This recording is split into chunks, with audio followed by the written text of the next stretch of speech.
as a political commentator, and frankly, as a former White House official, I used to think I knew a lot about how America picks a president. I was wrong. I did not know. And this year I've been doing some research into some of the fine print and all the different things in our Constitution that we never talk about. And I've discovered some legal loopholes that shocked me, I guarantee will shock you, and could determine the way that the presidential election in 2020 turns out. For instance, did you know that under our Constitution, a presidential candidate could actually lose the popular vote, fail to get a majority in the Electoral College, refuse to concede, manipulate hidden mechanisms in our government, and still get sworn in as the President of the United States of America?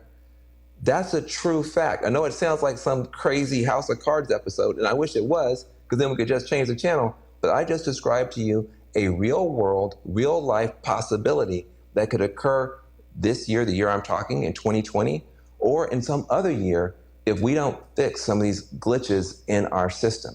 So if you think, though, that the American people's choice in a US presidential election should actually be sworn in to become president of the United States, please pay attention to this talk. I'm going to teach you how to stop a coup, okay? Now, where to begin? All right, how about this? It turns out that one of the main safeguards of US democracy is not in the Constitution at all. It's not in the law at all. It's actually just a little tradition, it's a little custom. And yet, this one voluntary gesture is one of the main reasons that you almost never have riots and bloodshed and strife after a US election. What I'm talking about is a concession speech, okay? It's ironic. It's the one speech no presidential candidate ever wants to give, and yet it is that public address that is most important for the health and the well-being of our nation. It's that speech, when a presidential contender gives it, it's after the advisors come and the media tells them, look, you're not gonna get enough votes to be able to hit that magic number of 270 electoral college votes. You're just not gonna get there. At that moment, you don't think about this, but the fate of the entire republic is in the hands of a single politician and their willingness to walk out there and stand in front of their family and stand in front of the cameras and stand in front of the whole nation and say, I am conceding the race voluntarily.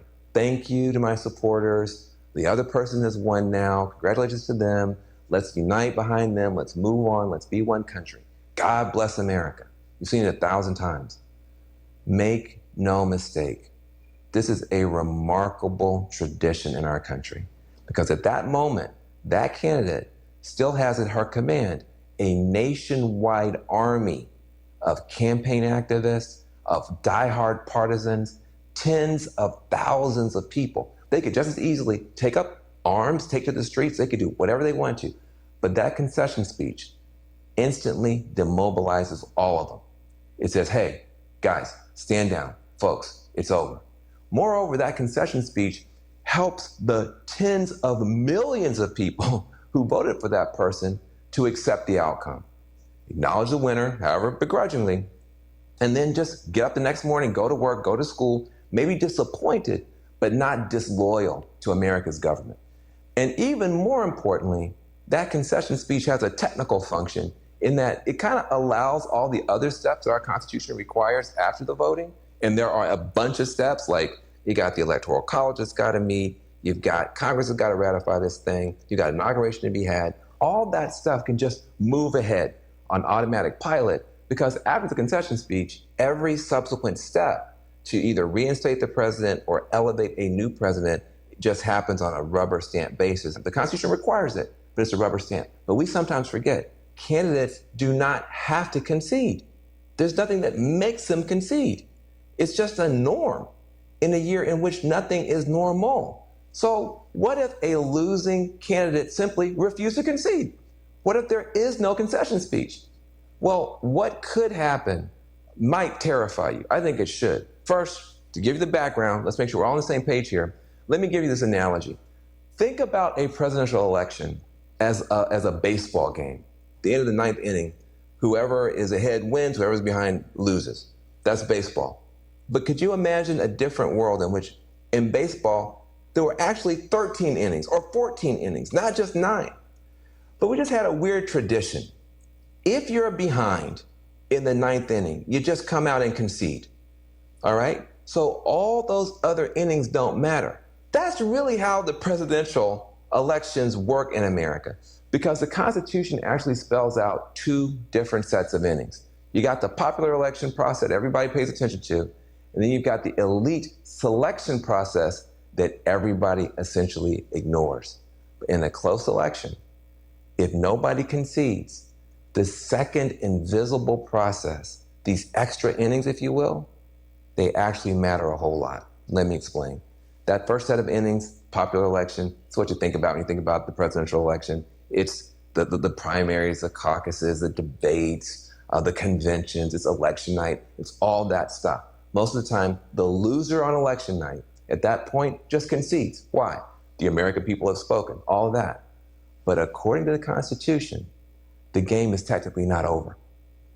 After the cameras go away, after the confetti swept away, the Constitution requires this whole other set of innings, these elite selection process stuff. And this is all behind closed doors. It's among government officials. And this process goes from the end of the vote counting in November through December, all the way into January. You just never think about it because for so many generations, these extra innings haven't mattered much because the election night loser just concedes. So this other stuff's just a formality. Even in 2000, Vice President Al Gore gave up as soon as the Supreme Court ordered an end to the vote counting. Gore did not continue the fight into the state legislatures, into the Electoral College, into Congress. He didn't try to discredit the results in the press. Frankly, he didn't send his supporters out into the streets with protest signs or pitchforks or long guns. As soon as the court said the vote count is done, he just conceded to George W. Bush. Because that's what we do. That's just kind of how we do things around here. You don't fight in the extra innings until maybe 2020, when one major candidate is already saying he may not accept the results of the vote counting. Curse you 2020. So what could happen instead? Instead of conceding, a losing candidate could launch a ferocious fight to grab power anyway, or to hold on to power anyway. In the courts, yes, but also in the state houses, electoral college, even in Congress. They could file, for instance, dozens of lawsuits attempting to block the counting of millions of mail-in ballots, saying they should all be thrown out, they're all fraudulent. Then they could demand that the states refuse to certify the election because of all this alleged fraud or interference from a foreign power, or the loser's party could send a rival slate of electors to the Electoral College or to Congress and say, no, we're the real electors, and create a whole situation with that. Any of this stuff could create such a mess in the Electoral College and the Congress that the whole matter just winds up in front of the House of Representatives for the first time since the 1800s. Now, here's where it gets totally crazy. If the presidential election winds up in the Congress and the House of Representatives, they don't have to pay any attention at all to the popular vote or the electoral vote. It's like the election never happened. And then it gets even crazier. The final tally in the House is taken not by delegate, but by delegation. In other words, individual Congress people don't get to vote. It's done by states. Now, get your head wrapped around this. In 2020, the majority of Americans live in blue states, but there are more red states. So there's a possibility that the Republicans in the House of Representatives could just anoint their candidate to be president, even without the popular vote or a majority in Electoral College. That could happen. Now, some people would call that outcome a perfectly legal, perfectly constitutional coup against the very idea of majority rule in the United States. That is possible under our Constitution, and it could happen this year. So what can you do about it? Okay, now keep in mind, if the margin of the victory is so massive, it's truly massive, the losing candidate's political party is going to walk away and just let their leader go down. Nobody's going to risk a constitutional crisis to save somebody who is super unpopular. But if the race is close, all bets are off. And then the fight could continue long past election night. You could be, trying to impact this whole other process you never heard of before. You're going to have to be, lobbying, protesting, speaking out, contacting lawmakers, a whole other process you've never done before. So landing in this completely unfamiliar scenario, what can you do? How are we supposed to act? What are we supposed to do in this situation? There's basically three things that matter. Number one, get informed. A number of progressive organizations are already working hard to warn Americans about this growing threat to our democracy. Some organizations you could look into and research for yourself: choosedemocracy.us, electiontaskforce.org, protectdemocracy.org, mobilize.us, allamericans.org, civicalliance.com, and the Fight Back table at demos.org. All these groups are working on this. Now, on the right, if that's your cup of tea, you could also check out the Heritage Foundation or the Government Accountability Institute. They're focused on voter fraud. But you got to get informed, no matter what side you're on. Also, number two, you got to get loud. You got to get loud. A situation like this, these days, everybody is a media channel. You are the media. So use your own voice. And when you do, my advice, speak to universal American values, not the partisan stuff, okay? Speak to the American values that every American should be down with, no matter what party they're in. The idea that every voter counts and that every vote should be counted, that's an American value, period. The notion that the majority should rule in America, that's an American value. The idea that an incumbent president should concede honorably and graciously and ensure a peaceful transfer of power rather than trying to use every trick in the book to hang on to power, that's an American value too. If you stick with those values, you're going to be heard by a lot more people and help bring the country together. And lastly, sorry folks, voting's not enough. You're going to have to get active. You're going to have to get involved. You could join and support with your money some existing organizations, powerful groups like the Leadership Conference on Civil Rights, the ACLU, NAACP, Legal Defense Fund, Indivisible, colorchange.org. These groups are going to be fighting in the courts, fighting in Congress to try to make sure that we have a fair outcome. Those groups could use your help and your donations. But if it gets to the point where you feel that you have to take it to the streets, that you're going to have to go outside and demonstrate and march and protest, please do it peacefully. This is not just philosophy or morality. A lot of studies have shown that it's the peaceful protests that are more successful at challenging these would-be dictators and reversing coup attempts. It's the peaceful ones. Why? Because when the protests turn violent, all that chaos and carnage, it actually chases away supporters. So rather than the demonstrations getting bigger and the protests getting bigger, they start to shrink. Then the government looks reasonable when it cracks down. So it's actually a lot better to follow the guidance of the late, great Gene Sharp.